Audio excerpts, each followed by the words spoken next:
What's up, everybody? Welcome back. We got a fresh week for you guys here. Common Sense, the podcast, season 2, episode 10.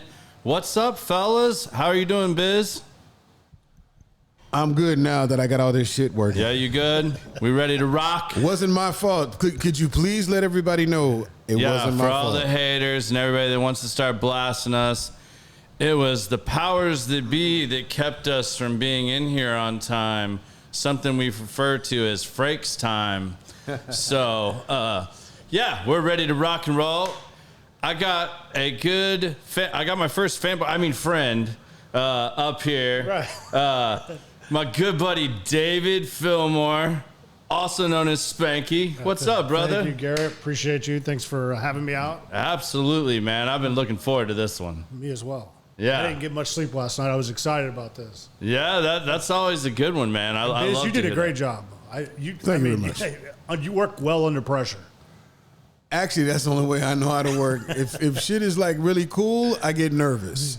So, under pressure is how we do it. I got to sit over here and talk shit to him and be like, yo, clock's ticking. Yo, what are you doing? What are you doing, man? He did it already. Like, Biz, what we at? What we got going? Like, I got to type stuff. I got to connect stuff. I got to focus stuff. I got to turn shit on. Just be cool. The funny part is we joke every time about how, like, oh, man, we got this down. We're going to be 2 shows in a row on time at 6. And then, something always, every time we have it set to do that, something always pops off to where some unexpected thing is going on in this lovely room that we film from here. No, this is awesome. I think this is a great setup, and I think Biz did a great job. Yeah, no, it's Thanks, Spank. I appreciate that, man. Yeah, I love all the love he's giving Biz over here.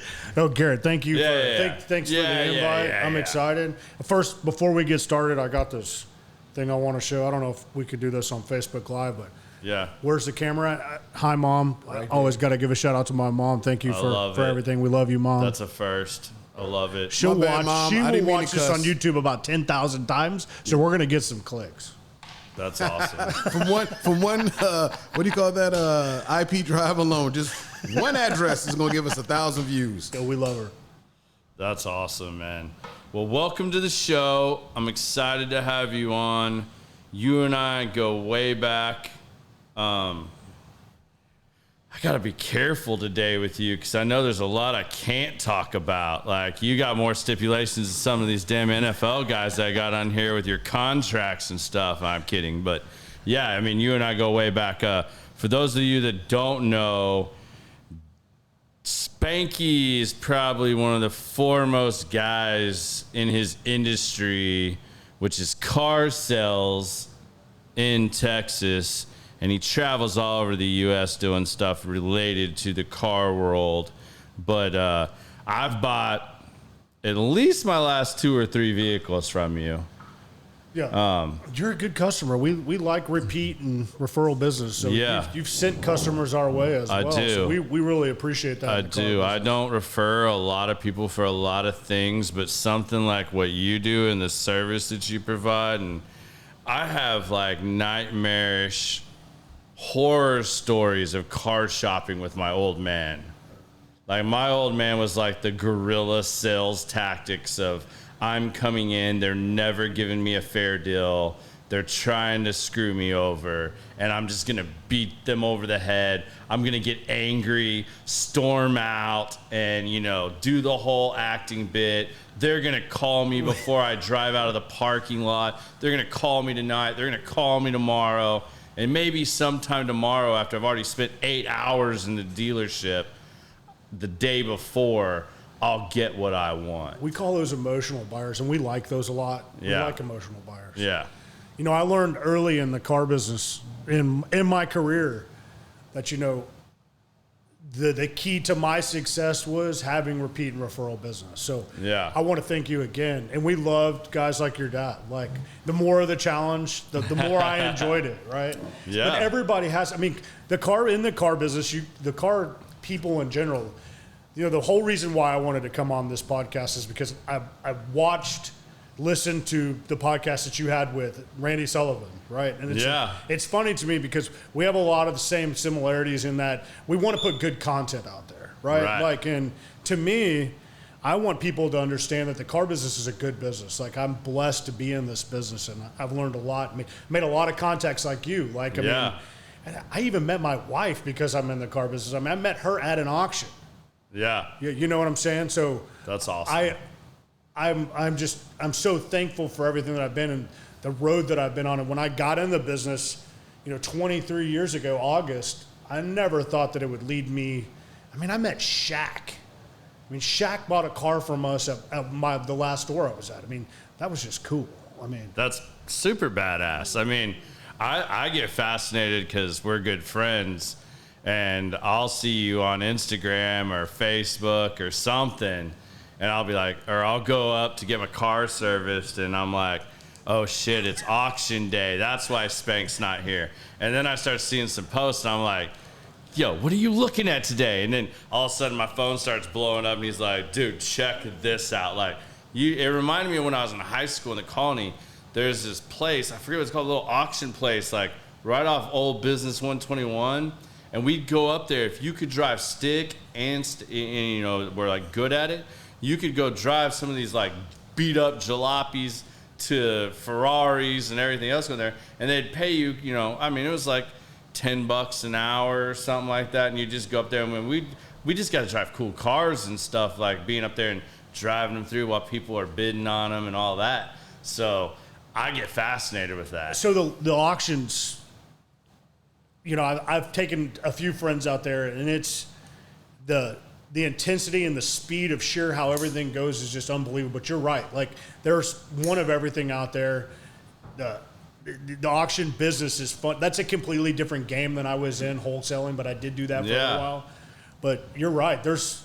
As a youngster, just being out there and seeing all those different cars and seeing how the sheer speed of how a car sells, like every 15 seconds, every 30 seconds in the different lanes, it gets your heart pumping. Like, it's exciting. I remember the first car I ever bought was like $100,000, and it was a ZR1, and I was just like, man, that was a lot of money, right? So, but to see all the different cars and all the different things, like you never see the same stuff out there from weekend to week out. And there's always the new out there. Yeah. Like last week I saw a Nismo GTR out there, 23, and it sold for like $60,000 over MSRP. It was just, man, it was intense. A lot of action on that. And I'm sure that's got to be an adrenaline rush, especially earlier on in your career when you get to that point where you're trusted with an entire dealership's portfolio, basically, and you've got an open checkbook of X amount, which is a lot of damn money. It's not like you're going in there and only expected to buy one or two cars. You're buying several cars, and you're spending a grip of money that most people are just like blown away with, and that authority, and you making those snap decisions on the spot. What's that value? What can I turn it around for? Can I get it here? How far? Who's pushing who? Like, well, there's like this, this belief that when you go to an auction, we're buying these police auctions, like these commercials where you're ripping all these cars. No, You're the high bidder at the auction. Yeah. Somebody is just below you, within $100, $250 of. So you were the high bidder that day. Did you really get a deal? Sometimes you do, sometimes you don't. There's a lot of research that goes into looking at the way the lanes are the day before, to looking to see what the inventory out there. And I always had successes. I would look at a car. When I drive this car home, I would buy, because people below me, people above me in age brackets, they would be interested in that car, so I would buy it. If it looked good and I would drive it, that's what I would buy. And Biz, this dude has had some flashy damn cars. I remember one of the first times I came up there, and y'all see this color on the bottom of my glass? He had a Lexus, like some limited sports car that was a brighter version of this orange. And it was like, what was it like? There was only like 10 or 20 of those in that color. It was an RCF coupe, and I would still have that car. Chanel, my wife, she loved that car, but she kept curbing the wheels, so we had to get rid of it. I had to get her something a little bit more off-roadish, I guess, when she's curbing the wheels at the bank, But I'm telling you, dude's had some rides. He almost got me in a lot of trouble last year. I tried to sell you a Corvette. Yeah, that's what I was about to say. Dude, I want one of the new Corvettes so bad. I mean, like it's It's up there, like, it's the in-between of if I had a lot of money, like the Ferrari I would buy or something like that. Like, to me, that is, like, the sexiest, most badass car you can buy right now. That's that, like, in-between before you jump to buying a Lambo or a Ferrari or something like that. Like, I want one so bad. And this dude, like, I swear he almost, like, tags me in these posts. And he'll be like, yo, check this out. And it was this, like, electric blue. With blue interior. I remember the car. With blue interior. It was so bad. So I'm showing Sarah. I'm like, look at this. She's like, you didn't do it, did you? You're like, how much is that? And I'm like, how much is this? Like, what is your rock bottom? Like, how much? Do I have to call XYZ and, like, talk to him? Like, how low can we really go on this? Can you get me a deal on this car? Yeah. You know, for the first time in a long time, like I said, car guys get a bad rap, but for the last couple of years, because of inventory shortages, car guys were like the watch guys. We were the plug. Like, if you had a car, you had a buddy, everybody was trying to pull those strings to get the new Escalade or the new Corvette or even Super Duties at that time. That's the other thing I really everybody, want. I mean, we were the plug. That and Rolex guys, like, because shortage,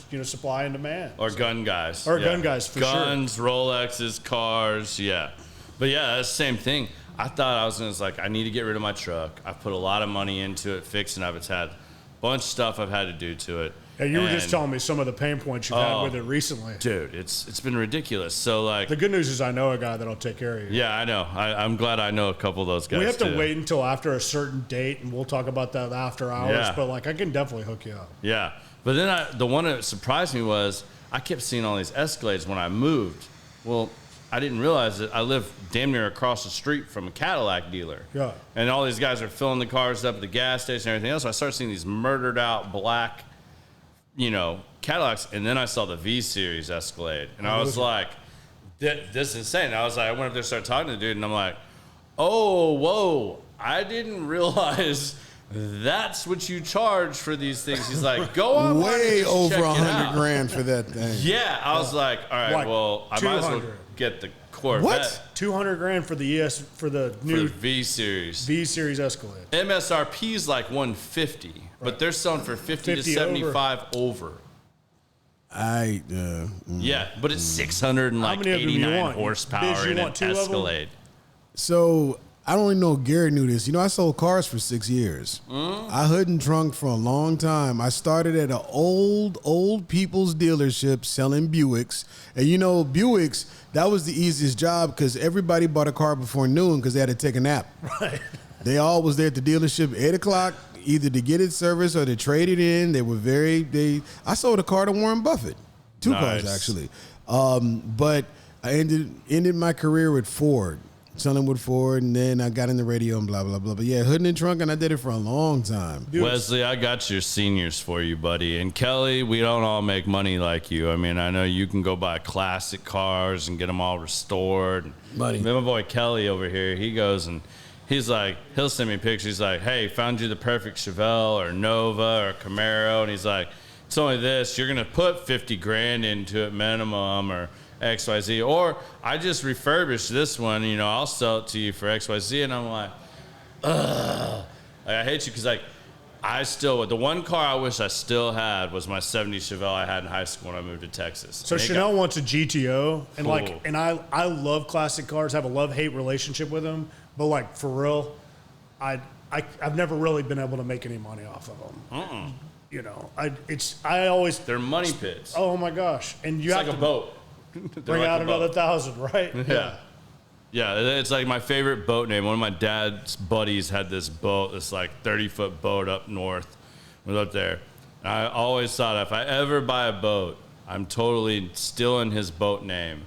And it was Talis, Talis.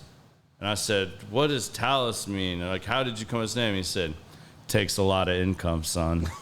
I was like, yep, that is like perfect for a boat because there's nothing truer. Well, you need to get that for your personalized plate for your Corvette too, because there's some truth to that as well. When we get there, that might happen. But, I would look like a damn fool, and I'd probably get into a business being in the construction industry if I pulled up in a car like that. That's like, the reason why I didn't say the Corvette already is because you're like, I can't pull up to a job site in a Corvette. No, and I had to sell my Raptor to do that. And you're like, and I'm like, yeah, of course you can. Well, just get both. That's all I'm bitching. Yeah, that's Spanky's answer. Just do both. Yeah, you can do both. It's all right. My old man used to say, if you can finance it, you can afford it. So. Whew. My dad did not have that same lesson being a banker. But I've learned that now being around a lot of affluent guys with all these Lambos and everything sitting out here in the parking lot, and people just say, you can do it. It's about cash flow. They just stretch the payments way out. If you're paying $1,300 a month for whatever you're driving, blah, blah. I mean, I can't afford $1,300 a month. No. I mean, I was paying $1,300 a month because I had my truck and my car. That's why I got rid of the car. But cars and everything, I've been looking for another car forever, but I just can't. I have to tell myself no. That's what for I'm now. doing. I have a truck. It's good. Sometimes it's not the car; it's the insurance. Like for me, I got a heavy here, it's foot. crazy. I moved from the Midwest, and I got here. My insurance went up like $300 on the same vehicle. I'm like, yo, what's going on? But now I've lived here for 7 years. I get it. Where did you move from? Omaha, Nebraska. From Nebraska to Texas? Yeah. Your insurance is going up for sure. Oh, man, it was a culture shock for real. But after all the uninsured insurance guys and hit and runs and shootings and stabbings and car wrecks, I get it. Yeah. It's Texas. Right. Well, California's close, but ain't nobody do it like Texas. Sorry. It's crazy down here. Well, let's let everybody know a little bit about you. We didn't come on here to just talk about cars we like and want and everything else. I mean, when you hit me up about coming on here, I was like, absolutely. And there's several reasons I said that, and I'm going to get into that with you in a minute. But tell everybody a little bit about yourself, like where you're from, where you grew up. Tell us a little bit about how you got into the car industry. Oh, man, to me, that's one of the best stories. And once again, I want to say thank you for having me on. Yeah, absolutely, man. The thing I wanted to talk about the most was how great the car business has been. I think I said that a minute ago when I was talking about how I'm blessed. And, my whole career, I've been in the car business in some way, shape, or form. I'm going to date myself for just a second because when I first got into the car business, I was fresh out of high school. A lot of my friends were going to college, and I had a lawn business. And, I saw an ad in a newspaper that said paid training. I can't remember what the number was. It was like $6,000, and you could make up to $100,000 a year. And I'm like, that sounds like something that I could get down with. Yeah. So I walked into a store, and it was a Toyota store. And basically the question was, can you pass a drug test? So I was like, yeah. They're like, well, you start on Monday. I'm like, okay. So I start selling cars, and I'm in used cars. I feel like if I had gone to sell new cars off the bat, I probably wouldn't have had as much success because, inventory, your, invoices are online. Everybody, you can't really make any money, especially at the store I was at. I mean, the store is very successful, big successful store. And I had all the respect in the world for the GM, but, and I wanted to be him someday, but I never really thought that I would get to that level. But I just had a lot of fun. Growing up, I loved cars. I was the kid that I could see a car coming down the road, and I would see the headlights or the taillights, like, oh man, there's a Corvette, or there's a Firebird, or there's a Chevy truck. I mean, I just had a passion for cars. Now, I was never really good at product knowledge. Like, if you ask me, I mean, I could sync a phone and get your Bluetooth going now and do all that stuff because I have to sync my phone. But, like, if you ask me... That's new, folks. He couldn't do that when I bought my first truck from him. Back when I first got in the business, there weren't internet leads. There was newspaper ads, and that's how I got the job, was looking in the newspaper.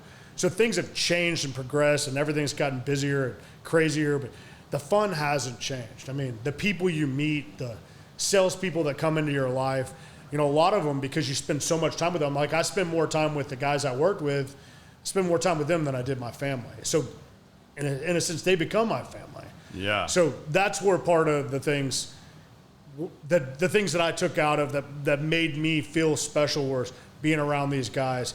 And, really, it's crazy money. I mean, to be making the money that I was making at the age that I was, and not have student loans or not have to go to school.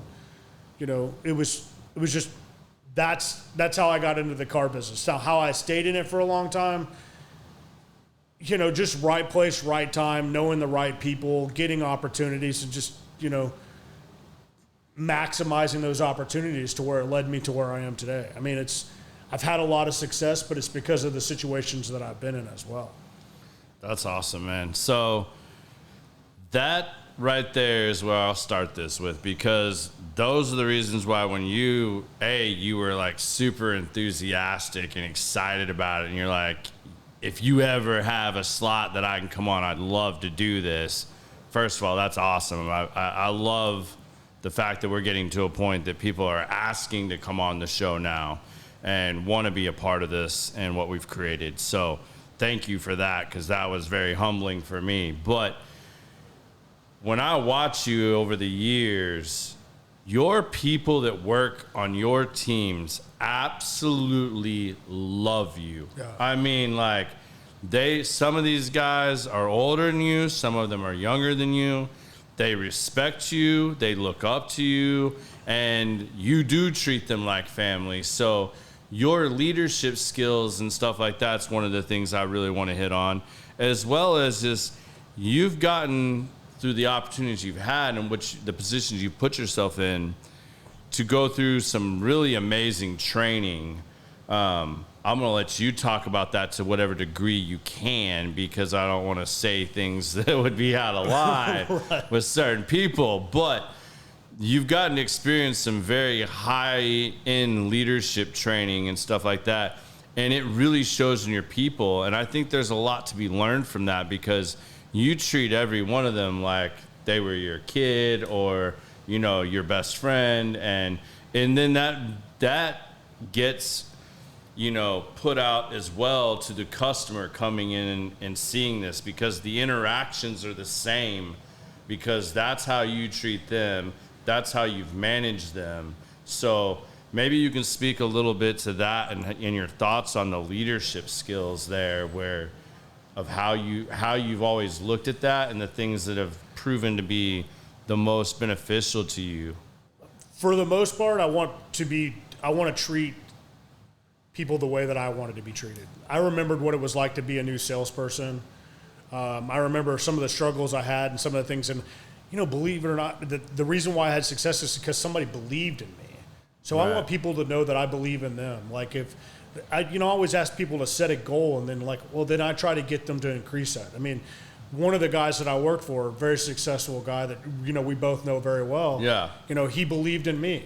And he always told me to shoot higher and go for a bigger number. How big is big, right? The sky's the limit, right? To the moon, right? So I believed in always believing in your people and getting them bought into like, hey, let's think bigger. Hey, that was a good job, but let's press it. Let's go harder. And my success came because people believed in me. I mean, I watched my mom struggle through some things growing up, having multiple jobs and seeing, she didn't make a whole lot of money, but she worked really, really hard. So I was like, you don't have to work really, really hard to have success in this business. You just have to take care of customers. Yeah. And then, when you're a manager, you have to take care of employees. So employee satisfaction and customer satisfaction, they kind of go hand in hand, because if you have happy employees, the customers are going to be happy. I mean, you don't really see too many people mad at a Chick-fil-A, right? I don't know. Are we allowed to say Chick-fil-A? Yeah, you can say literally about anything. Well, I mean, it's even like traffic merging in a Chick-fil-A drive-through goes smoother than merging anywhere else on the planet, right? Yeah. I mean, people aren't mad at Chick-fil-A. Sure. And everything's always their pleasure. Well, it's really not their pleasure to serve you fries. I mean, but but people are happier there. So, I feel like if you have happy employees, they're going to take care of the customers. They're going to be happy, and they'll come back and, Absolutely. I don't know how true that. I mean, I had success because I never forgot where I came from, where I was going, and I wanted everybody to come with me. But you're being very humble, I feel like, about this, and you are a very humble person. But I mean, I can't say, and I don't even know what these are called. It's probably a good thing, because it'd probably identify some of your employers and stuff like that more so. But I mean, you guys and your team won these bids. And I'm not kidding you, man. This looks like something that would go in a museum. There are these trophies, bro, that are like, the bases are like this, and it's got like a bronze or gold eagle that is like massive wingspan. And when he ran the floor in his department and his like glass window thing there, these damn things look like a common figurine that someone decorated with. I mean, they're all over the walls. Like they run out of places to put these ceilings, and these only get given to like the best of the best, the top in the whole U.S. Not like this isn't a local, this isn't a dealership specific award. This is your Top Gun, like Top Gun. Invited, you get these damn. Yeah, but that's definitely not me. That's the Eagles. team, right? Like, yeah, our but team you guys have success. been recognized and gotten. And clarify what those are. They're Eagle Awards for being top buyer, top seller at auctions, which generate income for the store. But it takes like a whole group of people in order to get that award. It's not like my department would get it, and the store would get it, and I would make sure the recognition went out to everybody in the store that played a hand in that. And when you do things like that, people just want to be appreciated. Sometimes it's not about money, but appreciation. And when we get those Eagles, it was a big deal, and it was a big deal at that store. And he threw these like parties for his team, man. I mean, I remember getting jealous as I'd be in there getting my truck serviced. I'm sitting over there inside, and these guys are getting like bomb-ass meals catered in. He's having private events for him, taking his team out. Hey, the car business is no joke, man. But I mean, like, he legit takes care of his people. It's commitment when you sell cars because it's customer service. It's like when you get a guy that you buy a car from, that's your guy. If he truly, honestly gets you everything you need and takes care of you after you bought the car, that's the key thing. People buy a car and then, who's your salesman? I don't know. That's one of the key things that I think makes you have your doctor you go to, you have your mechanic you go to, you have your guy that you buy your car from. My grandmother bought 6 cars from the same guy to the day she passed away. She never went anywhere else. That was her guy. And I think he retired. He actually came out of retirement to sell her last car before she passed. He went to the dealership. They let him hood, trunk it, do everything. Gave him a little bird dog, but she wouldn't even, I don't want none of them. I called Paul Tucker up, and he need to come up here. Yeah. And he met her up there, sold her a car. I mean, and I'll say this, I don't have a problem saying this on here either. They got my business because Sam Pack treated me so damn bad with a Jeep that I bought that was like a lemon that should have been taken back. I bought the very first 4-door Jeep that came out. Right. They lifted it. I had one of those too. They raised it, like they did everything to it. And that thing you could be driving down the highway, man, and it would throw itself out of gear. Because it didn't have that, and I asked them this like multiple times. The problem was they hadn't built it yet for that drive shaft. They didn't put that expansion on there that when you lift it and change the angle of that, you got to have that little extension on there so that your car will stay in gear. Well, it kept kicking mine out. Well, we went round and round. Then they decided, well, no, there's a problem with the transmissions in these. So they built a whole new transmission for these. Like, it came out like 6 months later. I was the first one to get that in Texas. They put a whole new transmission in. I'll literally pull out the parking lot, and it's doing it again. And I'm like, yo, this is not right. And they fought with me, and they're like, well, it's because of your suspension lift. I said, whoa, you put the suspension lift on. I bought it off the lot like that from you. Yeah, you guys did. Like, you guys did this. So I don't know if you can't just do the lift kit you did on it. Maybe you need to put a true full lifted suspension on it. I don't know, but that's on you. And we went round and round. I literally had to write Sam Pack a letter himself to get anywhere with this. And as much as I loved my sales guy, because I had a really good sales guy, I finally was like, I'm done. Like, I'm done. I think you hit it on the head when you said it's a limit. I mean, I don't know. Yeah. I don't know Sam personally, but I know that he does sell a lot of cars, and they stand behind their stuff. He's, in my opinion, he was a good competitor for sure. Yeah. A part of the reason why car people, car guys, car salespeople get a bad rap is because, I mean, they are machines. They do break down. They're not perfect.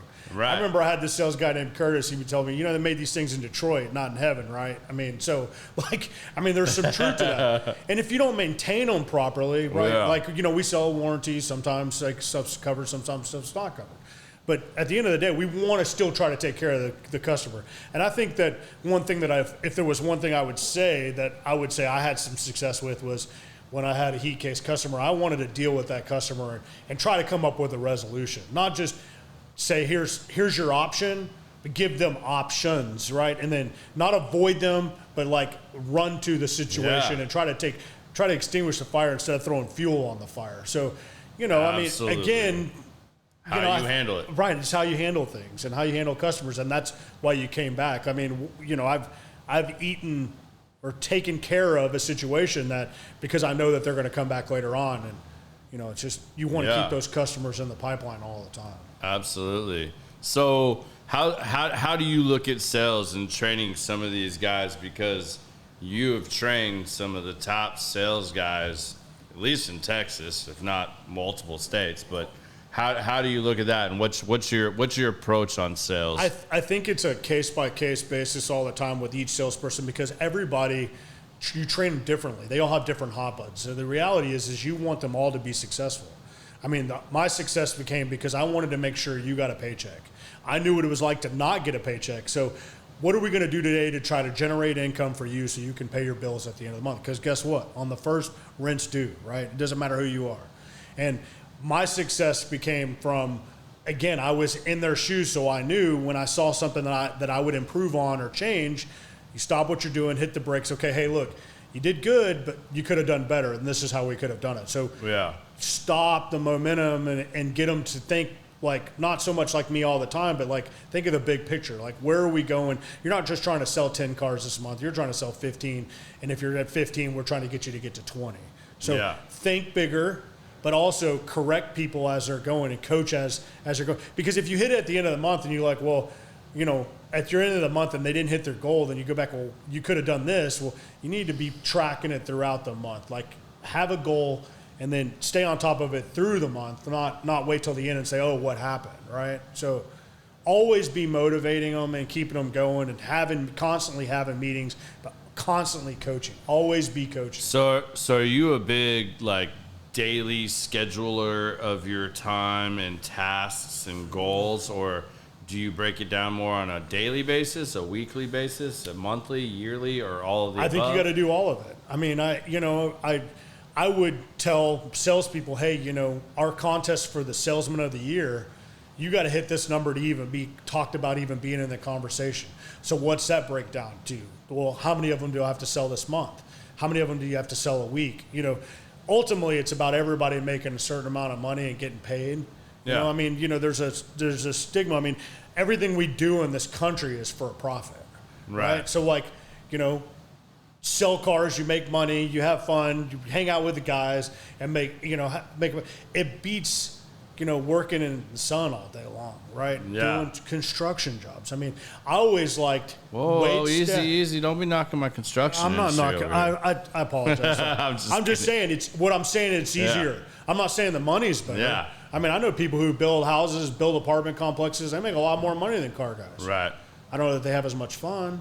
Right. I mean, I love cars. Oh, I mean, I'll say this too. I mean, there was a time point several years ago, early on in my career, that, man, after my experiences with you guys, I was like, man, if this don't work out, go sell some cars. I'll go sell some cars. And if I was going to, I would want to work with you. Well, I did have one philosophy. I want to make sure you feed the horses. Yeah. So when you're talking about those parties we would have, and like we did a Ricky Bobby party, themed party, where we had I was there for that. Where we had tacos, we had hamburgers, we had chicken nuggets, fried chicken, Pepsi, all the stuff that was in the movie, a blue Powerade, right? Like, I mean, but that's fun. Like the sales staff, the whole store participated in that, not just in sales, but service, advisors, technicians. You got to have fun, man. I mean, we're there too much not to have fun. Yeah, because, I mean, car salesmen, I mean, you guys work a lot of hours and a lot of days with very few days off. Hardly any. Well, the ones who have the most success plan their days out properly. You do make sacrifices in this business. I mean, there's a lot of holidays and stuff I missed, or parties I missed. I mean, I had friends that got married on Saturdays, and I just wasn't there because I had to work. I mean, you have to pick what stuff you can and can't make it to. And at the end of the day, like, I had a vision where I was trying to go. And again, sometimes you have to make sacrifices. But at the end of the day, I don't regret anything that I've done. I'm happier than I've ever been, right? And and again, it led me to my wife. Like, love you, Chanel, if you're out there listening. She's Chanel's pretty cool. Yeah. So, I mean, she's a car guy, right? So I met her at an auction. I'd see her buying cars. I'm like, who's this girl buying all these cars? Like 17, 18 cars. I'd ask her. This girl outbidding me on everything was the real story. I was like, how many cars you buy today? She said, I bought 18. I said, oh, that's cool. I bought 21. I really didn't buy 21. I tell her she's the best buyer at all things under 10 grand because I'd buy the expensive stuff, the Gucci stuff everybody wants, stuff that you want, right? His wife's name's Chanel, and he's buying the Gucci stuff. Yeah, I mean, come on, Chanel. She's a really good buyer and a hard worker, and I think that's what attracted me to her the most. Was that she understood the business, and that it was long hours, and you make sacrifices and stuff like that. So, but she's awesome. And then, I do see you out occasionally. I mean, the last time I ran into you guys, like in public, you guys were going to see the old Jersey Shore boy pounding it out. You guys were going to the Pauly D show or something like that. I don't even know how we got tickets to that. I think Jason and Jackie, I think, had something to do with that. I love Jackie, too. We got to give a shout-out to Jackie because we know Jackie. He better be on here. I've been waiting for him to pop off with some, like, crazy comment on here because I'm sure he's watching. If he's not, I'm going to give him a lot of hell because he's giving me a lot of hell all week, like, you need to ask Spanky this. You need to ask Spanky this or whatnot. So I got the nickname Spanky just to clarify. With a store that I worked at, there was like 42 Davids at work. Yeah, please tell this story because one of the best parts is every time I do send you a referral, everybody's like, I'm like, hey, you got to call my guy Spanky. And they're like, yo, and it's the same thing I did when I first got your contact. I was like, what is this dude's real name? Because literally the contact I got sent said Spanky. And I'm like, I am not calling and asking to talk to Spanky. Like, this, I'm being set up. I'm being pumped.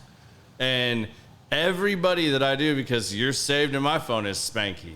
And every person that like says that is like, really, you want me to call Spanky to buy a car? And I'm like, yeah, you need to call Spanky. He's going to take care of you. He's going to take care of you. And I promise you, he's not gonna get mad. I'm not setting you up. You're not offending me. You're not offending him. He literally, most people call him Spanky. So I didn't know his real name for like the first year. Yeah. So I got the nickname from a guy named, my government name's David, and I got it from a guy named David who was one of the managers. And I had messed up my paperwork or left my paperwork, and they said, tell Spanky to get his butt back over here. And the language was not that nice, but again, my mom's listening.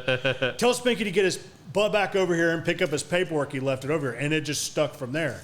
But there was so many Davids at the store. If you didn't have like a nickname or like one of the guys was his initials, and then another guy went by his last name. But if you didn't have, they were going to skate you. And what skating is when they call and ask for David, there's 40 Davids. Somebody else, oh, yeah, I'm David. I'll take care of you. I'll sell you the car. Because we didn't have all these internet skate alerts where you'd get a notification if somebody was talking to your customer. Like, it was real, like, I wouldn't say backstabbing, but, like, they would. There was some shady stuff look, that went money's down. Money, and everybody's going to be a hustler. And if you're not hustling and don't, I wouldn't say a call sign like Maverick or Iceman or something like that, but Spanky was it.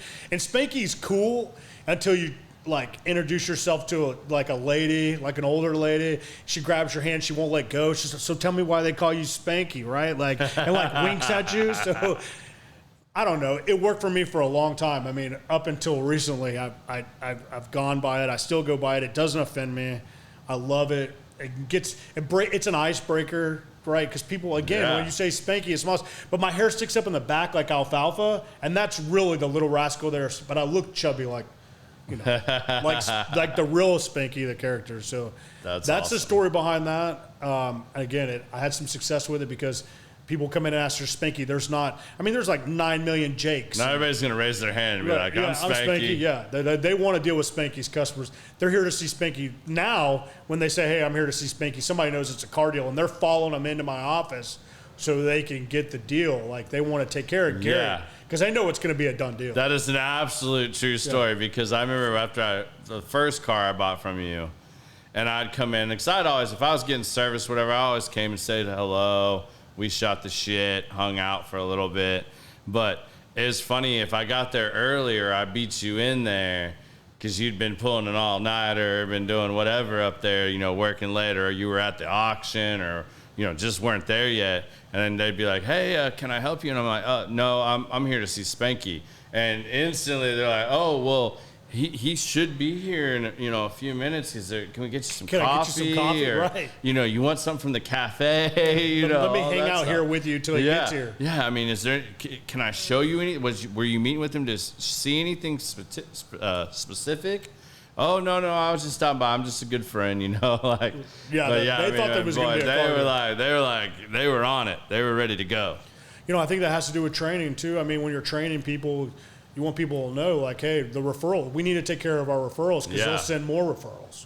Like customers who are done deals or, you know, come in. I wouldn't say you're an easier customer, but you've already got, I wouldn't say your guard down, but we've gotten through all that. Yeah. You know I'm going to take care of you. We're going to make it happen. It's going to be a smooth transaction. We're going to get you in and out. It's not going to be 6 hours. Right? Yeah, you're not going to at the end go, oh, well, we've got to put this market adjustment on here that we haven't talked about and, you know, all this other stuff. Like, if there's anything there. I can't say I'd ever had market adjustments because we definitely. No, that's there. But if there was something like that was unavoidable, right. We talked about that before. It was the point of, like, here's your paperwork and stuff, and like there aren't any surprises, is what you're getting. There's no surprises. You know that it is what it is. You know, if there's a certain thing you want, like, you know, I drove a Ford Raptor. You know, like that has evolved into a different thing. Or you've called me on several GT500s too, and I'm like, dude, man, you're not supposed to say that. My wife might be watching by now. I want one.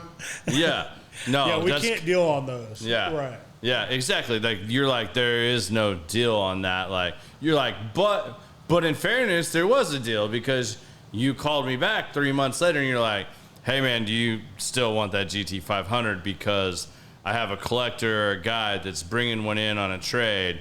It literally has like 500 miles on it and I'm about to buy it and bring it back in. If you want it before I put it out in the showroom, like, you know, we would have customers that would buy things and that, you know, they'd have buyer's remorse, so they wouldn't drive it. Yeah. And, you know, in that particular car, I remember that car. It was a white one. It was a white one with the black stripes. With the black stripes. Yeah. So that customer was a collector and he bought several cars and then he would have something else coming in. He's like, hey, I want to unload my GT500. What do you think it's worth? And I'd give him a fair number. I mean, market value for the car. And then if I had somewhere I could lay it down to or somebody could get a deal on it, it was a quick transaction. I wasn't sitting on that money for very long. I would just move it as quick as possible. So, what advice do you have for people that are out there car shopping in today's current world? Wow, that's a good question. Because I know the market changing. People, it's not the same market. Even if you bought a car in the last 3 years, it's not the same. So, how would you suggest people approach it and look at buying a car right now? You know, I still believe in buying from a reputable dealership and a new car store. You know, I saw an article the other day that I read that, you know, it was all over Facebook and social media where a guy had bought a car off Craigslist from an individual. And the stolen one? The stolen one. There was a Chevy truck that they retagged. Yeah, it was on the news. It was on the news just 2 days ago. I still think buying from a reputable dealer that has, you know, you may pay a little bit more for the car, but you're going to know the car's been inspected, it's been checked out. You know, I would tell people to, like, take it easy. If I were going to give some advice, take it easy on the salespeople. I mean, they're out there grinding too. I mean, some of the stuff that they're going to talk about, like market adjustments or ads or this or that, they can't really control that, right? I mean, you know, you can control, you know, the customer can control who they do business with, but you can also control how you go into a situation. And don't think everybody's trying to take advantage of you. These people work hard for a living. I mean, I remember a sales guy that I had, this customer's on the showroom floor just screaming up and down, yelling and cussing at this guy.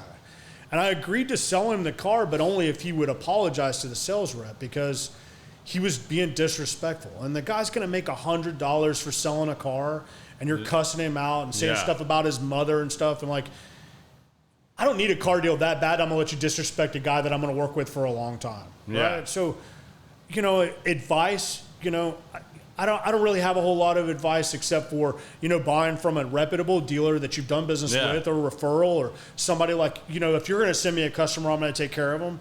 You know, go back to the people that treat you right, right? I mean, that's really it. I mean, interest rates are rates. Math is math. The banks are going to dictate a lot of things. Your budget dictates a lot of things. I mean, as far as that goes, just if it feels right, do it. If it doesn't feel right, don't do it.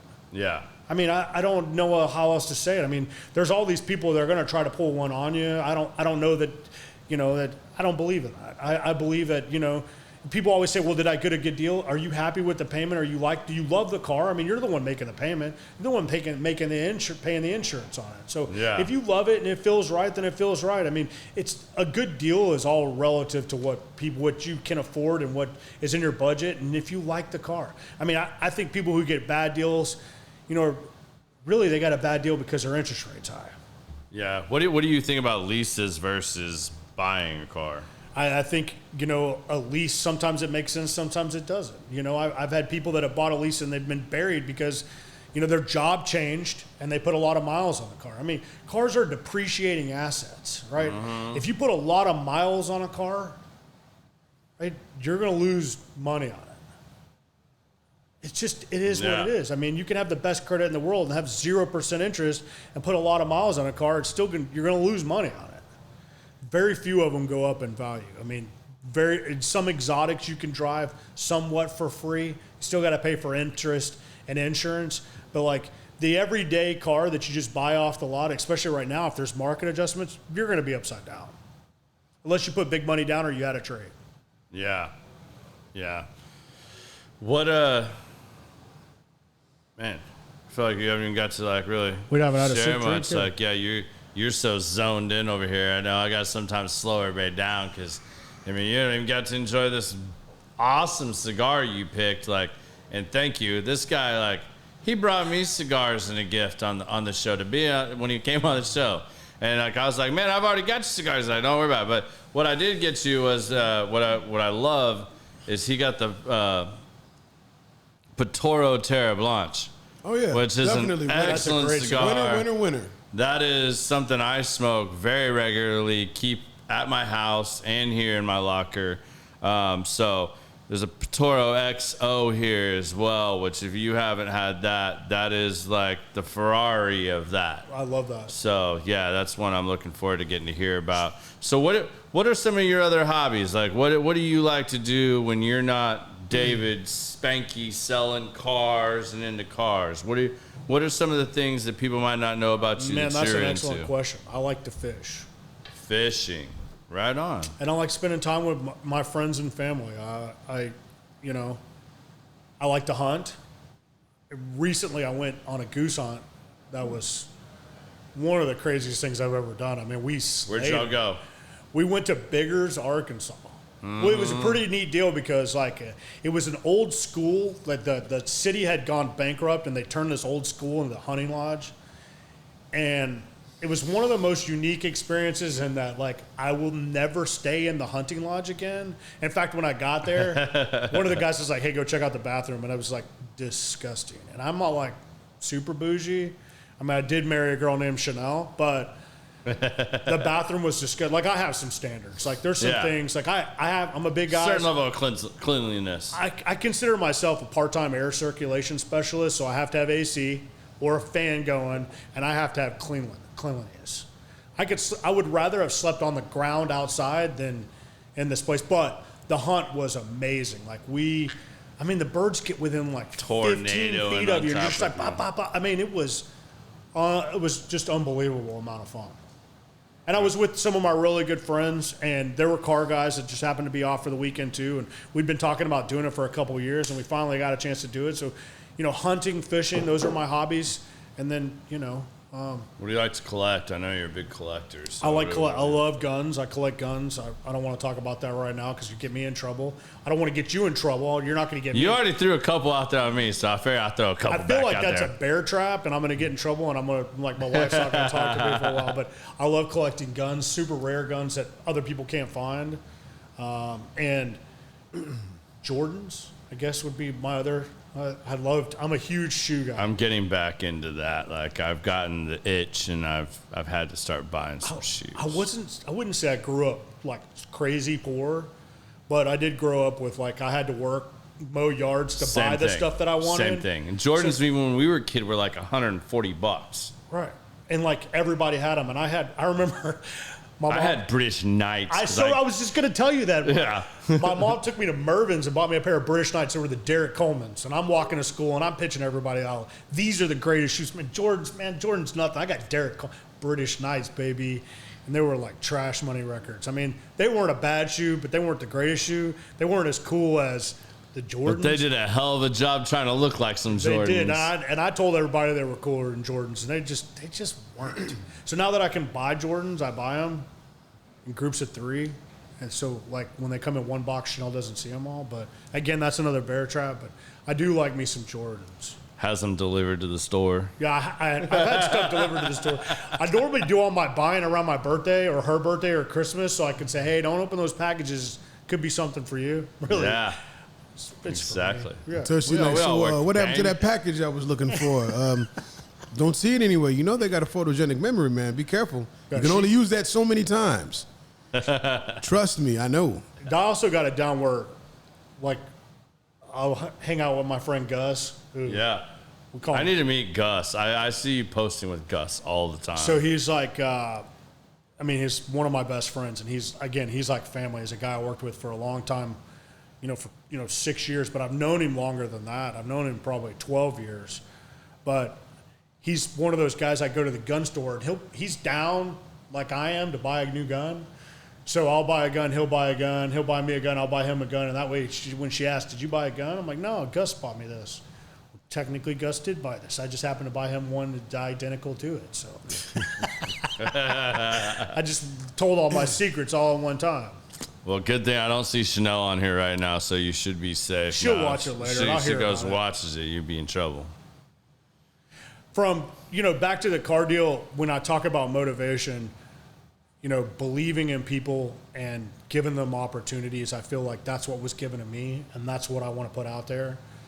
I'll tell you a really quick story about a guy I met in my most recent job. I travel a lot to the Southeast, and I saw this young man, and I hope one day he hears this, because I want him to understand that, like, it was really, really cool for me how it all played out. And I didn't know it was going to play out this way, but I met a kid that was standing outside, and when you're selling cars, you get internet leads and you get phone calls. So you're either inside waiting for the leads, or you're waiting for phone calls for customers to call, and you respond as best you can, as fast as you can. I mean, response time's a really big deal, but accurate responses are even bigger. But this kid wasn't on. He was a new hire, and he stood outside all day for like the first week that I was in Atlanta, like from open to close, and wouldn't give up. And every day he was in my sales training meeting where I'm coaching him up, telling him things that I would do or things that I would see, or, trying to coach this kid up. And he just, his appearance wasn't that great. So I hired a girl to come in and do haircuts, but I didn't want to single him out. So I got 4 people's haircuts, and I took care of it, because appearance is important. Like, you introduce yourself before you introduce yourself. And if there's one thing I could say that's like you need to do as a salesperson, if you're an advisor, any sales, man, constantly be smiling. And a guy told me the other day, he used to tell people he would act like when he was talking to a customer on the phone, he would act like he's talking to himself in a mirror. Like, he could see his reflection. Because if you're smiling, talking on the phone, you're just upbeat, you're uplifted. So I was like telling him, like, hey man, focus on your appearance, make sure you look nice, because people will respect you more if you look nice. Well, this kid, I say kid, he's a man. I mean, he's in his 20s, and I don't know what, I saw something in him, and I was like, you know what, I got to help him out. So the last day I'm there, and I remember the day because I got a call that said, hey, come back in town, spend some time the holidays with your family. And I had taken him to Kohl's and bought him some clothes and shoes and stuff. And I don't want to tell the guy's name or anything like that. But, he asked me why I was doing that. I said, well, because there's a difference between a hand out and a hand up. Right? And when you get to a point, I believe in you, and I know you can do this because I've seen you stand outside, and you have no quit in you. Most people would have quit. I mean, we got this joke that people come in for the first day, and the lunch monster gets them. They leave for lunch, and they never come back. We call it the lunch monster. And he wouldn't give up. And I just told him, hey, man, believe in yourself. Keep going, right? And then, don't give up. Like, I don't want you to pay me back, but don't give up. And in the future, if you get a chance to do something for somebody, pay it forward. Like, the general manager of the store was on agreement with me that, like, appearance was important, that we needed to do something to help the kid out. I say kid again. I don't mean to call him a kid. Everybody's a kid to me that's younger than me, and I look at them like you're not being insulted. I see myself in him in some ways, and I remember like a guy telling me, "Hey man, don't buy those cheap Payless shoe store shoes." I mean, I had gone when I first started selling cars. I had gone to Payless shoe stores. Yeah, I don't think those stores are around anymore. They may be. I don't think so. I haven't seen one in a while. But I'd buy like $20 shoes and put them on because I wanted to look the part. Like you had a new pair of shoes. I had on. braces. I was chubby. I tried to look good, but like on a budget, man. It just didn't work. So I took this kid, got in some clothes. Fast forward to February, I'm back in town where this kid's at in Atlanta. And I'm talking to him and I'm saying, "Hey man, what are you tracking?" And I had already heard from the general manager. He was having a big month. And, he told me I'm tracking to do 12 or 13. And I told him, I said, "Well, that's good, but you can get to 15.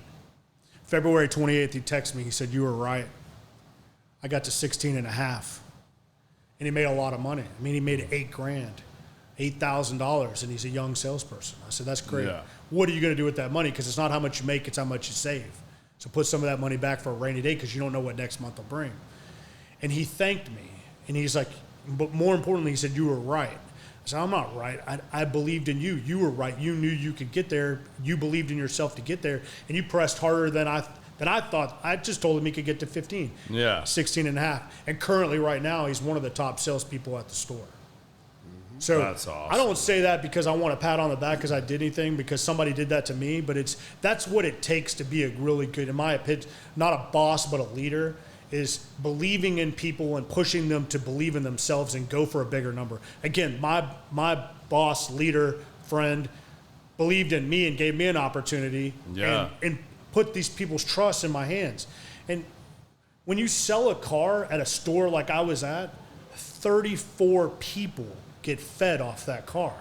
It's not just the salesperson or the manager, it's the assistant sales managers, it's the title clerks, it's the technicians that service the car, it's the detail guys, again, finance, there's just so many support personnel that if we don't sell a lot of cars, they don't have jobs either. Mm-hmm. You have a store that has 200 employees, you have to sell a lot of cars to provide for those people. So I feel like as a team, my motivation was to, hey man, don't give up because these other people are counting on you. So what do you think about like these new models? I mean, that's awesome, like a Carvana and stuff like that, where they're literally trying to take it to where there's. Well, now, didn't Carvana just go bye-bye or something? Just happened? They're still in business. Around, but I mean, like you have Carvana and you have some of these other places where they're literally trying to put as few people in the store as possible, and you don't have the same customer relations and the service and all that. Like, what are your thoughts on that and how some people are trying to change that model right now? I think people want a better customer experience. Absolutely.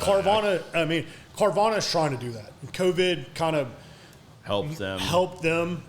It also helped us realize that we have to do a better customer experience as well. I mean, I'm not reinventing the wheel by saying this. I mean, there's a lot of people that are going to listen to this or say, well, the reality is anywhere you go, you want a better customer experience. I mean, customer service has sucked since COVID. I mean, it was getting bad before that, but COVID. The reality is people don't want to work. Yeah.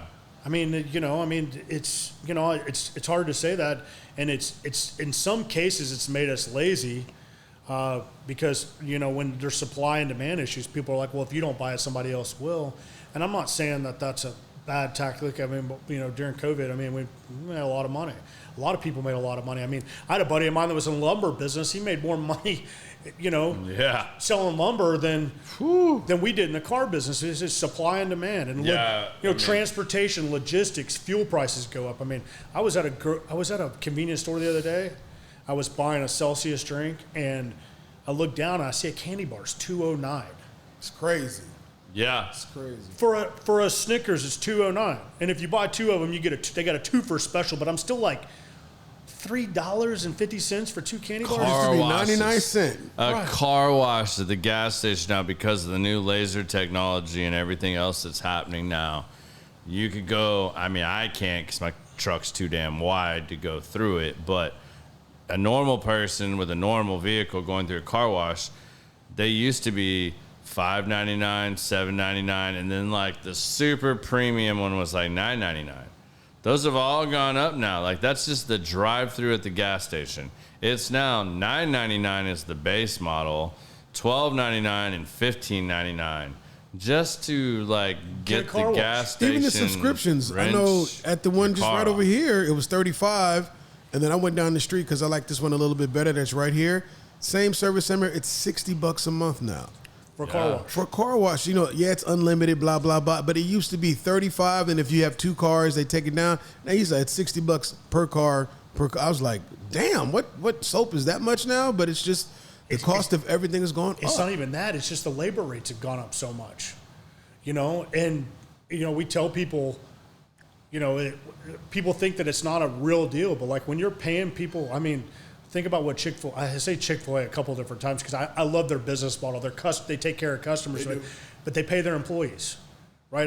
I saw a taco place not too long ago over here in Frisco. They start at like $15 an hour. Well, why would you want to go work at a car wash and dry off cars when you could work at the chicken place and make $15? I read an article. I don't know if it was Chick-fil-A or it was one of those places, but you're talking about like managers and GMs are making 6 figures at these places. Yeah, Buc-ee's is doing like $100,000. The Buc-ee's, like the big Buc-ee's, the ultimate gas Texas corporate gas station. To be in charge of that zoo, they got the biggest wall of gummies out there. I love that place. Legal gummies, you know what I'm saying? Yeah, that's crazy. Man, y'all making me miss all this. Like this diet thing is like. I'm with you. So I'm sitting up here filling up my Noom right now. To answer your question, I have 300 calories left. To answer your question, the customer experience is the most important thing, and that's what they were trying to do. But Absolutely. At the end of the day, people still want a human interaction. They just want it to go faster, and the more we can get.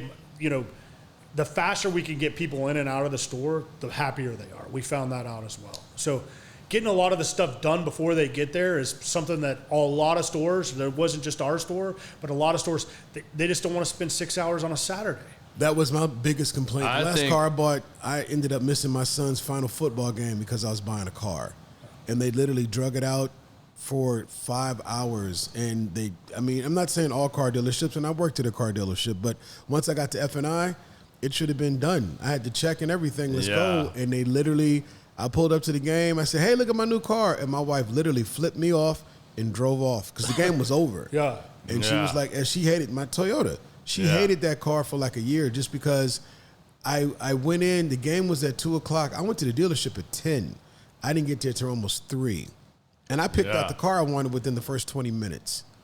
Yeah, see, that's one of those things with the place he was formerly at that I was a big fan of. I mean, like, you didn't have to deal with that kind of stuff. And that's why I referred people to them. Like, I would tell people, call Spanky. He's probably not going to deal with you directly, but he'll oversee it and he'll review it before it gets, like, finalized and done. So call him. He's gonna put you up with the guy guy or girl that needs to, talk to you to help you out with what you need that's available, get you taken care of. He'll overlook it. But one of the things that I know since COVID at the place you used to work, when they closed down the cafe and never opened up the cafe again, that was a huge thing, man. Like, I mean, I know they added like pickup and drop off service within a certain radius and stuff, and that was just kind of like part of the deal. And that's cool and stuff, but man, if you sit there and you've got, they're telling me it's 45 minutes to an hour to get my oil changed, my tires rotated, get my inspection report, all that stuff, and you're like looking, you're like, man, I mean, by the time I do all this and that, like, I might as well just stay here. But then when you take away one of those little luxury things that you like had up there, I don't understand why places do some of that stuff, because there's some places that, before COVID, I thought they did an exceptional job of really elevating your experience and having certain things there just so that you were more comfortable, more relaxed, you had more options.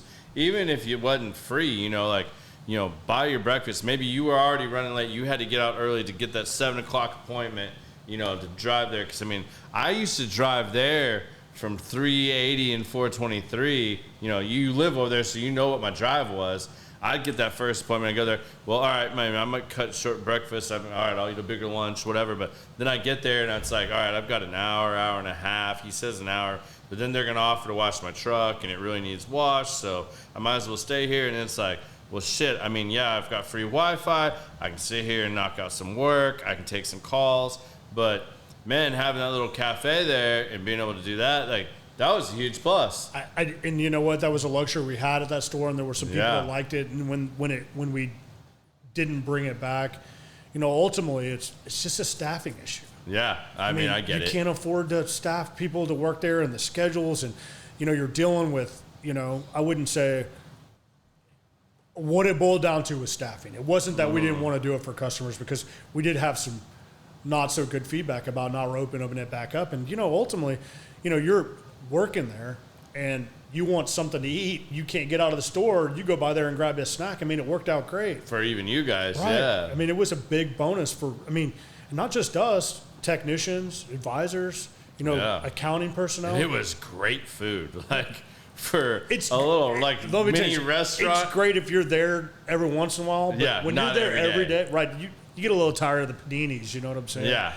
I mean, fair enough, but I mean, like, even if you were like, you know, I think back to when I was like, when I was working out hardcore dieting like I am now, but like, there were healthy choices and stuff that I could really like lean into and stuff like that. Customers like the coffee and being able to get, you know, like salespeople got Red Bulls, espressos, cappuccino. Again, it boiled down to just staffing, and COVID really, you know, at one point we had to reduce the amount of staff we had in the building altogether. Yeah. So once you get rid of, you know, and that was a business within its business. That really wasn't our business. Yeah. You know, we subcontract that out, and it just didn't come back. It was, you know, it wasn't something that we were planning on doing, but it just happened. Fair enough. What, so you had a podcast for a while. Like, maybe we should dive into this a little bit. So, like, what was your podcast, and what was your goal with it? I know you're talking about you might be bringing it back to life, and there might be some new episodes here soon. So after talking to you about podcasts, and again, listening to Randy's podcast, and you know, you telling Randy Sullivan that you listened to all his podcasts, and he apologized to you because some of them weren't very good. Yeah, I mean, he has, I mean, in all fairness, in what you're referring to is Randall Sullivan, a good friend of mine that I went to high school with and stuff. He has Bourbon Real Talk, and he has blown that up between that and Someone Say Whiskey and all his super other impressive. business. Great job, Randy. Randy's a great guy. Love Randy to death. He's given me a lot of great advice. He's helped me a ton. Randy, with his podcast, you know, he started out same thing, you know, just doing something that he wanted to do. He wanted to put out there, talking about something he was passionate about and loved. And he's gone through the growing pains. You know, that's 4 or 5 years of the to get to where he is now. To where he is now, where he has thousands of followers and, you know, YouTube subscribers. He's got Patreon. He's got, like, share, comment, guys. Yeah, man. I mean, he's done it. He's done it right. He's had some hard lessons, good lessons, you know, and I thought that was really cool on the episode to get to see and get to talk about, because, you know, I'm just now starting to go through some of that, not even all of it, but, you know, he's helping me a lot too in avoiding some of those pitfalls and stuff. So I think it's really cool to see that and to be able to do that and talk about those things. Yeah, I didn't come on here to plug what I had done, but I had fun with my podcast with my guys. I say it was mine. It was me and one of my really good friends, and then we had Gus the Greek on there. Yeah. You know, it's one of those situations that I love content. Good content, bad content, content's content.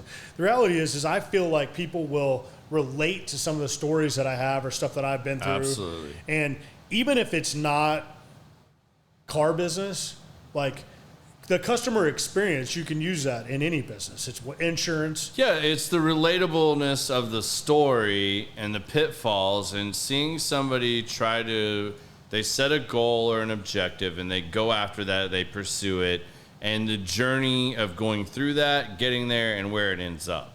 Yeah, so I bought a bunch of stuff on Amazon. I don't want to say a dollar amount. I didn't do that, Sarah. Your See, aren't setup you is proud? way more. Yeah, you did good, Garrett. This setup here is really cool. I even bought Podcasts for Dummies, the book, right? Because I was gonna have me a podcast. Like, I just thought it was cool. Again, you just tell stories. Like, I have so many stories and so much thing that like brings me to where I am today. I want to share those things. Like, I'm not writing a book. Absolutely. I'm not writing a blog. I can sit here and talk on a mic for hours. It's easy, right? It's just fun. And like, you're super critical of those other things. That's why I did this, because you forget about this and that everybody else out there. And Biz, you do a good job. Listening to this, Biz does a great job. Biz is my boy. You know, you forget about these things, and it makes it easier because, you know, at the end of the day, people just want to hear the story, and they want to be able to relate to it. They want to be able to pull something out of it. You know, like the same thing as like the certain type of books you read to better yourself.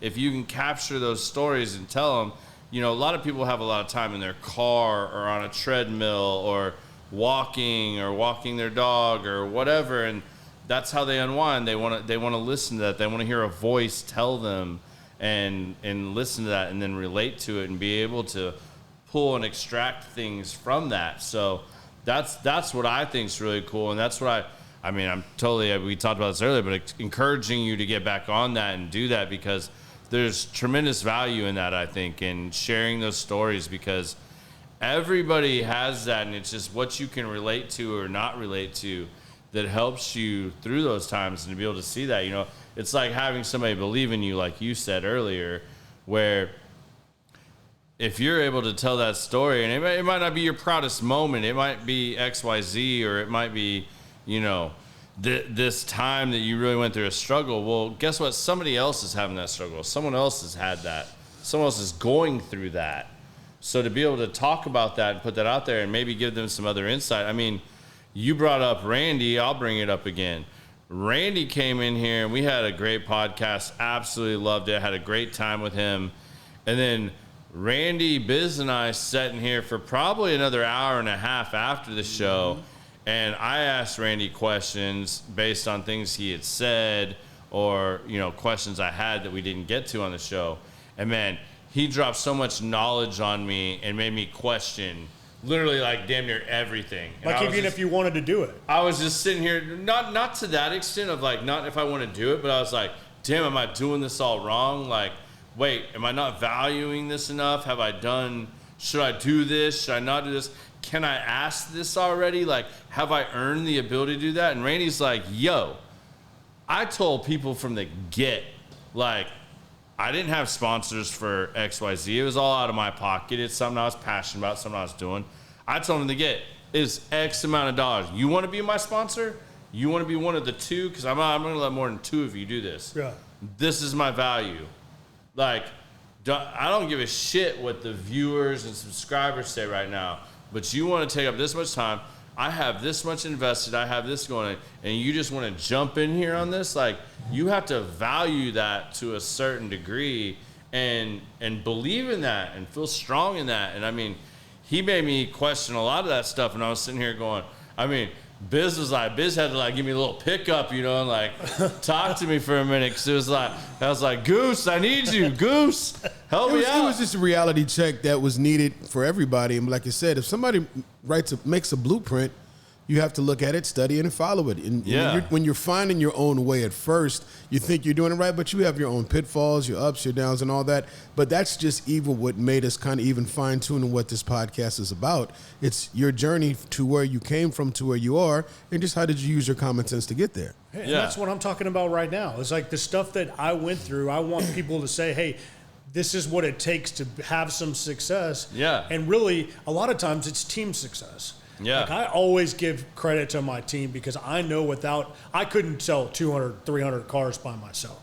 Yeah. You know, the guy shooting the pictures, he plays a role in that. You know, me pricing, I play a role.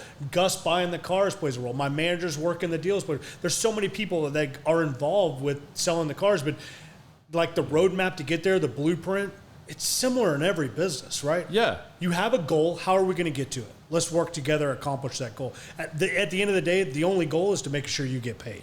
Yeah. I mean, I do the same thing with my estimators. I have a team of estimators that work with me. And I have a hard time doing that with them sometimes because I don't think that all aligns and they don't see it. But, you know, I did their job for a long time. Right. And not necessarily, and I think some of the bigger problem is not a lot of them want my job. You know what I mean? Like it's they a think lot. they do. No. In my specific situation, they don't want my job.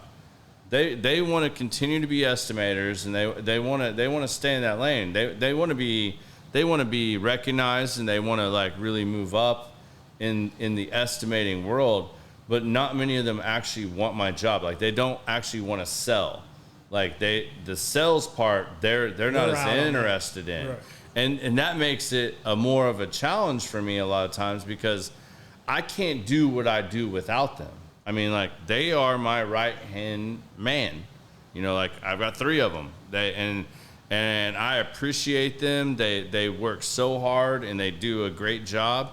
And, you know, I sometimes feel like they don't see or recognize that, like, I've done what they've done. And I'm trying to help them do better at that and keep their workload managed and everything else. So, you know, it's a struggle sometimes doing all that and, like, you know, making sure you're giving them all the tools to do that when it would probably be, you know, sitting here talking about this and looking at it, it would be easier if one of them did want my job.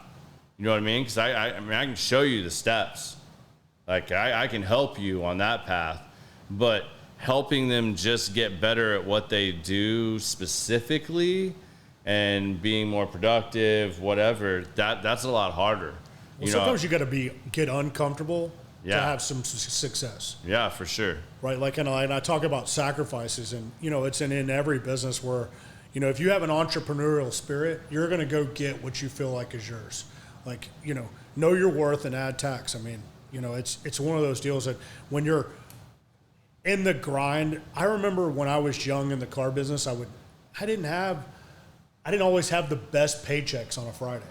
And I would calculate how much I was making by the amount of hours that I was putting in. And then, like, one guy tells me one time, hey man, you need to work harder, not smarter. Smarter, not harder. I mean, not smarter, not harder. It's like, if you would just do these things and focus on this, you'll do better. And really what it boiled down to is like, you know, I wanted to take my days off. I didn't want to have to be there open to close, bell to bell, but I also wanted to make more money. So, you know, what can I tweak? And the definition of insanity is doing the same thing over and over and over and expecting a different result. Yep. Well, I was doing the same thing. I was putting in a lot of hours, and still at the end of the week, I was like, man, if I broke this down, I didn't really make that much money. Now I break down my check. I'm like, wow, man, I make, you know, and it's I pretty think, good. Yeah, and I think that's amazing too. You know, you and I talking off air earlier. I would say, and I think you would say too, at your previous role, you were very successful. I appreciate that. And you put a lot of hours in. I did do that. And, you know, now you're in a position where you're just as successful, if not more successful, but it's a different role. Yeah, it's different. And, you know, to go from like one speed to another, It's hard. It is hard. And, you know, I feel like, you know, Chanel works from home and I'm at home a lot now. And she's like, hey, you got to get out of the house. Yeah, will you get out of my hair? You leave? Yeah, so. Married life's different, huh, bro? Yeah, well, you know, and, you know, we've only been load the dishwasher wrong now. Yeah, no, I breathe wrong and I'm in trouble sometimes. But I love you, Chanel. I would say that, you know, again, a lot of my success has been because people believed in me and I believed in my team, right? I mean, I wouldn't be anywhere I am today if somebody didn't give me an opportunity. So I believe in giving people opportunities, but also showing them the blueprint on how to get there, because I've been there. Like, they'll buy into that. And if you work hours, you can ask other people to work hours. You make sacrifices. They see you make sacrifices. They'll make sacrifices. It comes from, you know, like on 4th of July, I'm out there cooking for the guys. Look, I'm not a very good cook. Like, making hot dogs and hamburgers for 200 people is not my specialty, right? But I want them to eat, so I want to take care of them. And they buy in. It's real easy. Like I said, you feed the horses. You're making an effort, right? And you're showing it. And some of them would tell me that food was good. And I knew they were lying to me, but anyways, I loved my team. Again, they were family. probably if I had done some things different, I probably would have. And then maybe I wouldn't have. Right. I mean, I'm happier where I am now. I mean, I still stay in contact with all my friends and family at my previous job. I love them. I mean, it's just, they're family. I love it. Absolutely. All right. Here's one I'm going to throw out to you. And I'm going to throw this one out early just because I know I can. I know you're going to stump me. Stump you? I don't know. So I know you don't have kids. Yeah. I don't have kids. But if you had a young kid, let's just go with, teenage years or whatever, college, whatnot, what piece of advice would you want to give them that you feel would really help them out in life?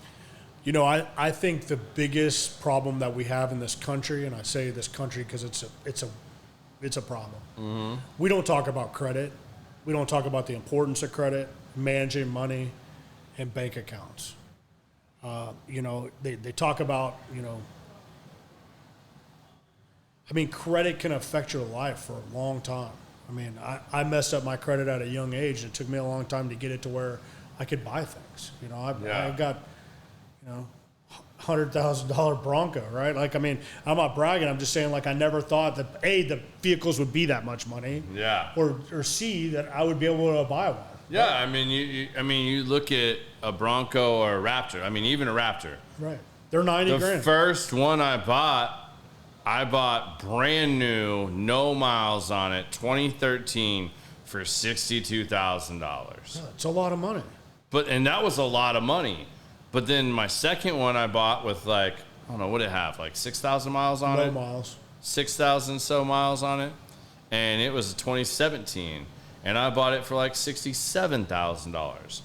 You can't scratch the surface of just a normal Raptor for less than $90,000, $95,000. Yeah, I read somewhere today that the average new car, the average car is going to be around $50,000 pretty soon.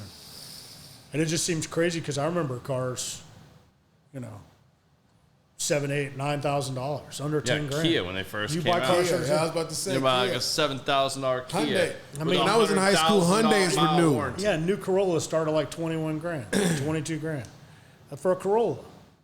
You could used to be able to buy pickup trucks for that. Mm-hmm. Now you can't touch them. So if there was some advice I'd give you is you're not owed anything. You got to go out there and get what you want, and then really focus on making them understand credit and how it affects you long term, and how you could really, really, I wouldn't say manipulate that, but understand it to where it benefits you long term. The difference between interest rates, 4% and 18% based off bad credit, it's a big deal. Yeah. Hellcat Charger. Hellcat Charger. Are there any other lessons like that you feel like you learned in the car industry that you maybe learned through doing your job that apply to other areas of your life that you wish you'd have learned earlier, or maybe you had the your foresight? reputation, your brand is everything. Yeah. I'm my own brand. You're your own brand. Right. If your name, it is what it is. You want to take care of your name. Protect the brand. Right. My last name is my brand. Your last name is your brand. Don't do anything that would tarnish your. Right. Why? Yeah. And think about consequences. I remember. My mom was really, really, when I was a kid, my mom was really chill about a lot of things. And I probably got away with a lot of stuff when I was a kid that I probably shouldn't have got away with. And there's some stuff I probably should have got in trouble for, but I didn't. And if I did, I probably wouldn't have been able to, do some things that I've done. I know some people that have made some bad choices in their life based off of, stupidity at a young age.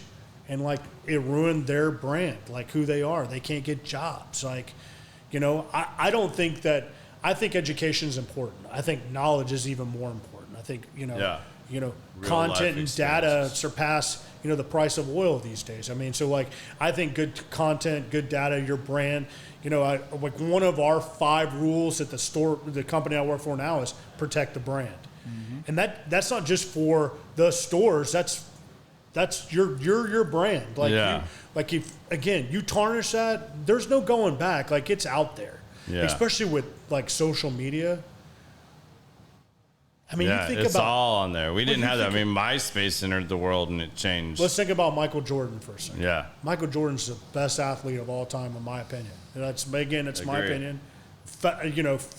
People say it's fact. He was the best when there was no social media.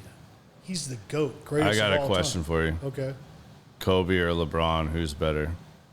I got to go with Kobe. My man. I agree with that 1,000%. And our boy has entered the room, albeit at 7:30. Jackie Boyd.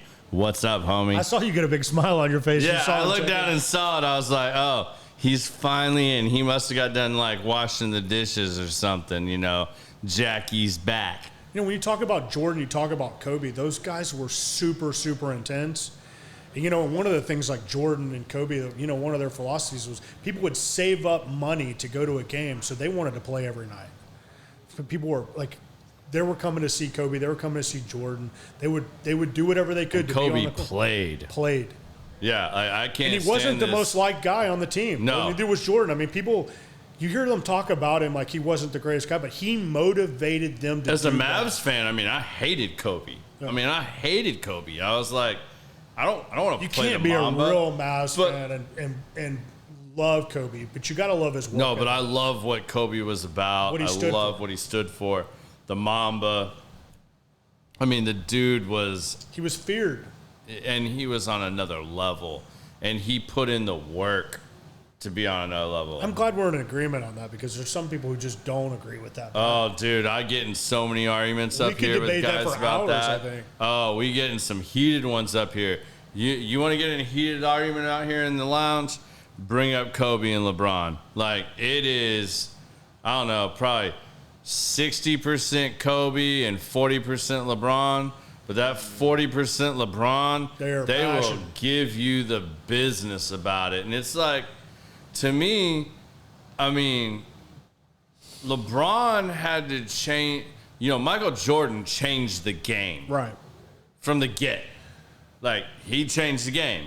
He changed what it meant to be sponsored, to brand, everything. Like, Jordan changed all of it. LeBron's sons were wearing Jordans the other night when he became the all-time leading scorer. Jordan changed the game. GOAT thing ever. Yeah. And Kobe came in, and Kobe was like, all right, I want your throne. Right. And he went at it, and he put in the work and went at him fearlessly, even when Jordan was still there. I mean, granted, Jordan a little past his prime when he's having to, like, line up on 18-year-old Kobe. But those two still went at it and had their battles. And Kobe continued to go on, and Kobe won without Shaq. And, I mean, I don't want to get in the Shaq debate, but, like, I mean, I think Shaq's great. Let me tell you something. Shaq's my all-time favorite, like, human being. Did you watch this thing on HBO? I didn't watch that. Oh, my God. I got to meet him. He bought a car. He bought a car for a family, wasn't it? A family. Yeah. He bought him 2 cars. But that wasn't the story. Like, I posted this on LinkedIn because I'm on LinkedIn. I like LinkedIn. Yeah. I like seeing people's success stories and reading posts and stuff like that. Facebook's cool. I like Facebook. Don't get me wrong. But I love LinkedIn. And I posted a deal about Shaq. He had donated this family that he found on Instagram. They have like 9 kids and get ready to have another one. I saw that, yeah. He bought them a van. And then while they were ordering the van, we get a phone call, hey, Shaq's coming to buy a truck. And I'm like, Shaq ain't coming to buy no truck, right? Like, he was just at the All-Star game. I guess what happened was he met him on Instagram. He met him to go take him to go get some food and hang out with the family. Like, just hang out with the family because he just loved their content. That's why I say content's important. Mm-hmm. Spent all day with him at Rainforest Cafe, took him and ordered him a van at a store down the street from us. And he realized that Dad needed a truck. And he's like, hey, let's go get you a truck. And he's like, oh, the Toyota store's down the street. So I don't buy Toyotas. We only buy Fords. So he showed up, and while he told the guy to go out and pick out a truck, and he went out and picked out a truck, and it was the most expensive truck on the lot that we had at the time. and wire transferred the money. He was trying to pay with a credit card. I was like, first off, there's fees involved, and you can dispute the charges. You can't do this. You think I'm going to dispute these charges? I mean, he was just so real. But the whole time he was there, all he did was play with the kids, and they're running around like crazy. That was what was real to me. Was like it wasn't about his goal every day is to wake up and buy somebody something, whether it be a laptop, phone. He buys a lot of laptops. His shoes, he donates a ton of Shaq shoes.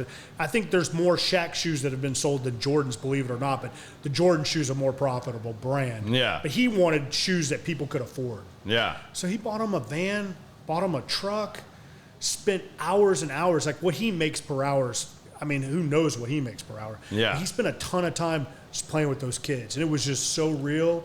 It was one of the greatest experiences in the car business in my life. If you get a chance, if you got HBO awesome. Max, I got Max. look at it. It will make sense of why he is what you just said. Well, and the way he is with his kids, he's like, I ain't rich, or y'all ain't rich, I'm rich, right? Like I love it when he does, and that's how he gets them to work and be motivated. Like, I'll invest in your business if you show me a business plan. You get a master's degree, I'll invest in you. I'm not just going to give it to you though. Yeah. So, Absolutely. Greatest basketball player, in my opinion. Not the greatest of all time. Where I was going with that, though, just so we don't get this, like, chopped Human up. being is Shaq. Yeah, I'm with you, and I like Shaq. But what I was saying was LeBron had to change the game. LeBron did all it. It's like Tom Brady. Like, LeBron has that Tom Brady clause. You know, like, Tom Brady got accused of cheating. Spygate, Inflategate, all these other things. Like, and granted, he's the GOAT. But LeBron couldn't just win a championship or multiple championships without, like, mustering in the league and, like, you know, pulling other players in. You're going down a completely different teams. rabbit hole with that. But I mean, like, that's real. Like, you know, Kobe went and recruited, you know, when Kobe recruited Shaq, Shaq recruited Kobe, you know, you go down that rabbit hole too. Right. But, I mean, they still did things outside of that.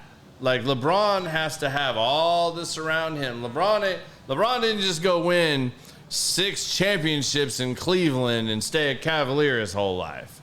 Well, I would argue that Jordan had a really good supporting cast with Scottie. He had a great supporting cast. And one of my other favorite players was Dennis Rodman, just because he was just insane. I like Rodman, too. But I would tell you that the greatest thing about those guys is they always push people and pushed them harder than they even believed that they could.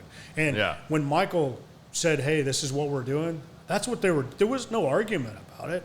Yeah. But basketball is so boring now because all it is 90 minutes of three-point shoots. Yeah, shoot. That's it. Nobody goes like when I started watching college ball, I'm like, ooh, damn, they're playing inside the paint. Yeah. They're doing layups. They're doing that. Then you watch NBA, three-point shots. I'm like, this is so boring.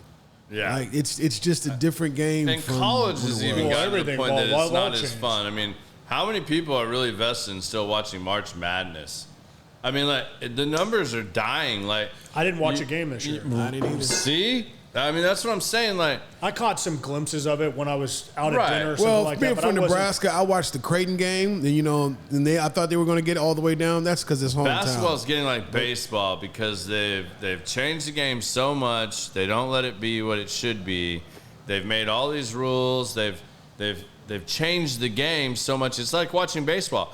I grew up playing baseball from the time I could walk all the way through high school. But I only watch select games that are like really good matchups, and then I watch some of the playoffs, and I maybe watch some of the World Series. Like, baseball needs to shorten the season, you know, make it more enjoyable, like, get more out of the athletes without, like, depriving them and beating them down. Like, all that stuff, to me, needs to change. But, you know, we'll see. We'll see what happens. All right. You really ready now? Yeah, I'm ready. All right. So I know you've listened to the show, so you know what question I'm going to ask you now, right? Oh, my gosh. I mean, that's probably what you stayed up all night thinking about. But, so, as we like to call this is the segment where we do my 2 cents. So, my 2 cents, as you know, can literally be about anything. It can be something you've been waiting to say, wanting to say, something you're inspired to say because of the show. Every guest that has been on here has said something maybe relatively the same, but I don't really think so. They've been completely different, but they have been great nuggets life lessons and things that I think people should take to heart. And it's probably my favorite part of the show to ask you to give us your 2 cents, man. Man, you know, when I thought about coming on to talk to you, Yeah. first off, like I said, I really enjoy the content aspect of it. But I want people to understand that the business isn't bad. It's a good business. We get a bad rap, right? I remember when I was growing up, my dad said, "You're either going to be a salesman, car salesman, or you're going to be an attorney." Well, I wasn't very good at school, so I was going to be a salesman, and I didn't know what I was going to sell or how I was going to sell. My 2 cents on like just life in general is just, you know, again, protect your brand, take care of people, and they'll take care of you. Now, it doesn't matter if you're talking about customers, you're trying to make money. You know, a lot of it has to do with like staffing. I think the hardest thing, like on my 2 cents with the car businesses is, you know, we run at a speed that's so fast. Sometimes you need to slow down and wrap your arms around somebody to lift them up. And not necessarily in the car business. Maybe it's in real estate or something like that. I mean, give somebody an opportunity and believe in people. But I think that if there was one thing that I wanted somebody to take away from like what I have to say is like, there's people out there that are wanting to hear that you believe in them. And somebody believed in me. That's why I am where I am. I owe everything. You know, maybe it's a higher power. Maybe it's not. Some people believe. You know, at the end of the day, like when you give people opportunity and you believe in them, you can get more out of them. Absolutely. So awesome, man. Cheers to that, man. Yeah, that's awesome, man. You've dropped some great nuggets in here. I hope everybody's enjoyed that. I appreciate the time and, you know, busy. Absolutely. You did a great job, baby. My man. Yeah. Good old busy. So I'm going to make a few little announcements here. Everybody, last week, I said I was going to give it this week. We still haven't crossed that threshold on YouTube yet. So I got my man though, the other Spanky. I told you, my brother in Omaha. He's watching on YouTube right now. Devoted, and he only does YouTube. Yeah, man. He only does YouTube. Thank you. I love my YouTube content guys over here. So YouTube is something that YouTube makes it so hard for the new people. So any of y'all that are enjoying this content, you enjoy the live, or you're listening to this after the fact when we post it on all the other platforms, Spotify, Apple Podcasts, iHeartRadio, I would say Anchor, but that just got bought by Spotify. Yeah. So Anchor is now legitimately Spotify. But any of y'all that are really enjoying this, please go subscribe on YouTube. We need more YouTube followers on here. It'll help everything. And again, if you're holding out because you want to be the 100th, because I've said a couple times now, whoever is that 100th subscriber on YouTube is going to get a very cool, nice swag package, gift package from me personally and Common Sense the Podcast.